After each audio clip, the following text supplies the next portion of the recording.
Today we'll be talking about the executions committed by Barry Loukaitis at Frontier Junior High School. 14-year-old Barry Loukaitis showed up to school one day armed with 2 pistols, a rifle, and loads of ammo.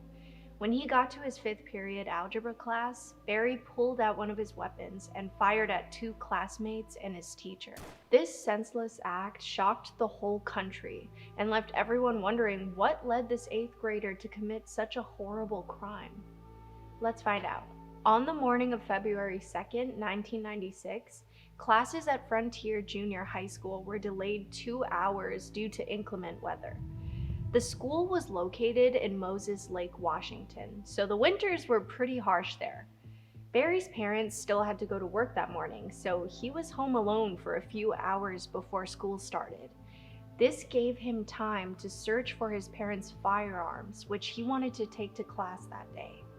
Between a kitchen cupboard and family car, Barry found his dad's high-powered rifle and 2 pistols. I cannot stress to you enough how important it is to lock firearms up safely, especially if there are kids in the house. So Barry got hold of these 3 weapons, loaded them with bullets, and put them in the pockets of this Wild West looking duster coat he begged his mom to let him buy. He also put 78 rounds of ammo in his pockets. Barry's full outfit included the long black coat, black pants, cowboy boots, and a black hat. In this, Barry walked 1.5 miles to get to school. Since it was a half day, he went straight to his 5th period algebra class. The 49-year-old teacher, Loukaitis, was standing at the front of the room writing something on the blackboard. Barry walked in, pulled out a rifle, and aimed it at his classmate, Manuel Vela Jr., who was sitting in the front row. Barry pulled the trigger on Manuel and continued firing throughout the room. Bullets hit 2 other classmates, Arnie Fritz and Natalie Hintz. One also lodged into the chest of Miss Kairos, who immediately collapsed with a piece of chalk and an eraser still in her hands. Barry then held the rest of the class hostage. As soon as the bullets rang out, gym teacher John Lane rushed out of his classroom. He smelled gunpowder in the hallway and knew the situation was serious. John opened the door to Miss Kairos' classroom, where he saw bodies on the floor and an armed Barry. John dropped to the floor and hid behind Mrs. Kairos' desk. Barry ordered him to get up, but John said he was too scared. Yeah, I would be too. Then the classroom door opened up again. This time it was Mrs. Kairos' husband and the school's assistant principal. His name was Stephen. Stephen had only cracked the door. He saw his wife on the floor and asked how she was. In too much shock to tell Stephen gently, John said, "I think she's dead." With that, Stephen rushed away from the classroom and called 911. After his arrest, Barry was taken to the police station for questioning. The authorities already knew he was guilty of the crime, but wanted more details as to why and how he did it. Barry told Sergeant Dave Ruffin that the firearm he used was already loaded and cocked when he entered the classroom. Dave asked Barry if he fired at the victims on purpose or by accident. He said, "It might have been deliberate and it might have been accidental. I believe it was deliberate." Dave clarified, "The only 2 positively deliberate ones would be Mrs. Kairos and Manuel?" Barry replied, "The only positive deliberate one was Manuel." So basically, Barry said he purposefully fired at Manuel, but all of the other victims were harmed by accident, which I have a hard time believing. Maybe he didn't aim specifically for the other people, but when you go all trigger happy in a room full of people, that's deliberate. You have to know someone is bound to get hit. Even though Barry was 14 at the time of the crime, he ended up getting tried as an adult. The trial took place in Seattle because if it happened in Barry's hometown, the jury members would be too close to the case. This crime took a toll on everyone in Moses Lake, and it was clear they'd be too biased to the situation to decide Barry's fate. At the trial, Barry pleaded innocent by reason of insanity. His lawyer spent a lot of time focusing on Barry's emotional trauma, so let's talk about that for a second. In 1995, a year before the crime, Barry's parents separated because his mom, Joanne, found out her husband, Terry, had been cheating on her. There was a lot of fighting at their home, and even though Joanne filed for a divorce, she was still living with Terry at the time. She suffered from major depression and bipolar disorder and talked about taking her own life on Valentine's Day of 1996. Joanne wanted to tie Terry and his alleged mistress up and tell them how unhappy she was after the affair while pointing the firearm at them. Then she turned the barrel towards herself and pulled the trigger. She wanted Barry to join her in this, taking his life alongside her. But Barry didn't want that to happen, so he tried to convince her out of the plan. He told her to write down her feelings, which is pretty mature considering what Barry went on to do later. Well, Barry's attempt was a success. Joanne made it through Valentine's Day alive. She actually testified at his trial, saying Barry was a friendly kid until 1995. At that point, he became very angry, sad, and detached. Friends and classmates described Barry as smart and nerdy, but dark and demented. He apparently made a lot of comments about death and executing people, which freaked everyone out. And in English class, he was known for writing dark stories. One cause of this behavior could be that Barry suffered from clinical depression, which ran in his family on both sides. 3 generations back on his dad's side, 4 generations back on his mom's side. He also was diagnosed with hyperactivity, which he was on Ritalin for. On top of this, Barry was bullied a lot in school. Kids would make fun of him for his big feet, lanky body, cowboyish clothing, and even his bad home life. He wasn't just bullied verbally either. These kids would do some pretty terrible things to Barry physically. One time, Barry was held down by a classmate while another classmate peed on him. Another time, he got his head shoved in a toilet. One of the students known for teasing and harassing Barry was Manuel. The same Manuel Barry fired at as soon as he entered algebra that day. Apparently, Manuel called Barry a homophobic slur a few days before the crime. A lot of people believe this may have been the tipping point for Barry.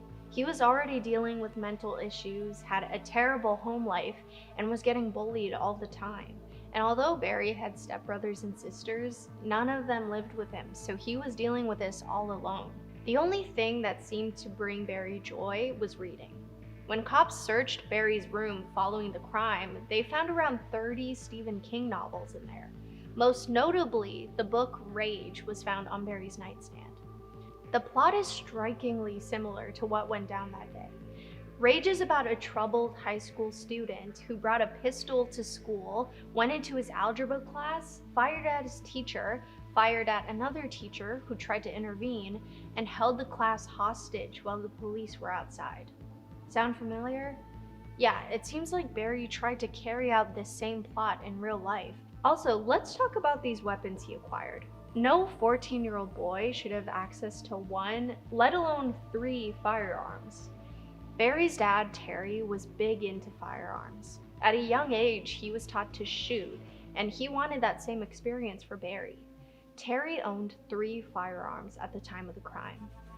He kept them locked in his car because he was scared that Joanne was going to use them on herself, because if you remember, she was very unstable at this point. But somewhere along the way, 2 of Terry's weapons went missing. He went to the police twice to report the missing weapons. He also mentioned to the police that his soon-to-be ex-wife was not in a good mindset and was worried she might have stolen the firearms.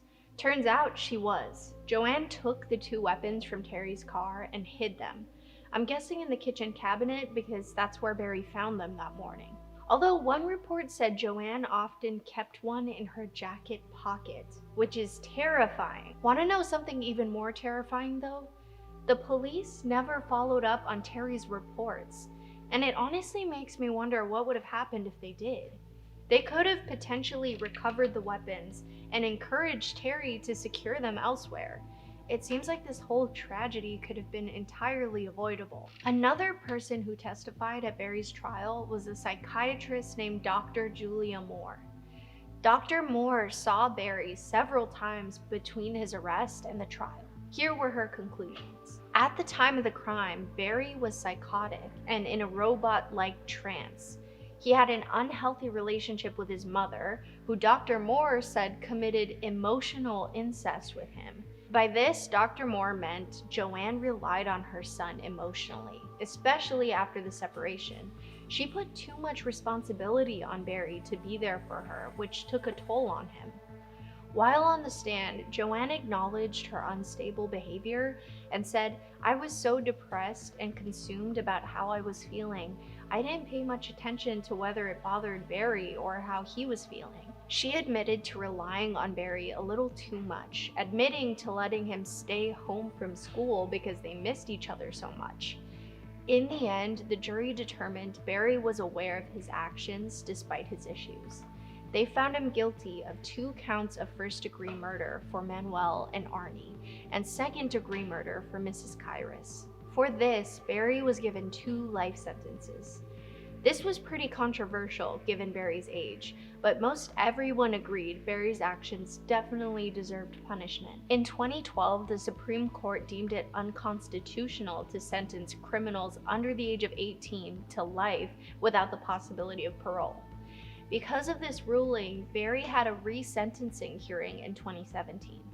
The original judge from Barry's trial came out of retirement to preside over the resentencing. Before it took place, Barry wrote an apology letter to the judge. It was the first apology Barry had ever issued for the crime. He wrote, "I've never apologized for what I've done. I didn't because I feared that trying to apologize after doing something so terrible would only add insult to injury. If that feeling was wrong, I'm sorry for not speaking before." Barry went on to say he was a terrible teenager and apologized for not pleading guilty. He also admitted he should have never committed the crime in the first place. Barry also apologized in person at the hearing. He claimed he was never given the tools to deal with his hatred and anger, which caused him to act out that day. And while I agree that he wasn't given the proper coping mechanisms for his feelings, I also think Barry knew what he was doing was bad. There were many emotional testimonies at the resentencing. Natalie, who was wounded in the incident, spoke about how she lost her innocence that day. One of Mrs. Kairos' kids said she still hates Barry for what he did to their mother. Manuel's dad told the court how heartbroken he is that he'll never get to see his son as an adult. And Arnie's mom said she is heartbroken, but admitted to visiting Barry in prison where he apologized to her. She felt that the apology was genuine. At the end of the hearing, the judge resentenced Barry to 189 years in prison. Barry didn't contest and waived his right to future appeals. Well, it seems like he's more aware and apologetic for his actions. I wish it didn't have to get to that point for him to learn how to manage his anger, though. 3 people lost their lives because of Barry's uncontrollable rage. Their families, friends, the school, and the whole town will never be the same. My name is Brandi, and I'll see you next time on Killerbites.